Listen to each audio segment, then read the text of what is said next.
तो नियतारुणिता तुलवीरतनो कमलायतलोचन लोकपते विजयी भव वेङ्कटशैलपते सचतुर्मुख षण्मुख पञ्चमुख प्रमुखाखिल दैवतमौलिमणे शरणागत वत्सल सारनिधे परिपालय मां वृषशैलपते अतिवेलतया तव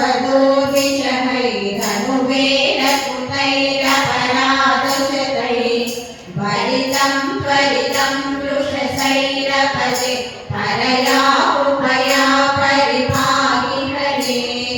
अधिवेङ्कटशैलमुदारपते जनताभिमतानि कदा नरता परदेवतया गदितान् निगमै कमलादयितान्न परं कलये कलवेणुरवावचनो भवतु शतकोटिकृता स्मरकोटिसमा प्रतिवल्लविकाभिमता सुभव वसुदेवसुतान्न परं कलये अभिरामगुणाकरदासरते जगदेकधनुर्धरधीरपते रघुनायक राम रमेश विभो वरदो भवदेव दया जगदे अवनीतनया कमनीयकरं रजनीकर चारुमुखाम्बुरुहं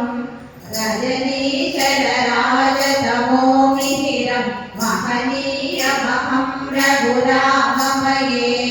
सुमुखं सुहृदं सुलभं सुभदं स्वनुजं च सुखाय ममोघशिरम् अपहाय रघुद्वयमन्यमहं नत कञ्चन कञ्चन जातु भजे विना वेङ्कटेशं धनातो धनादात् सदा वेङ्कटेशं स्मरामि स्मरामि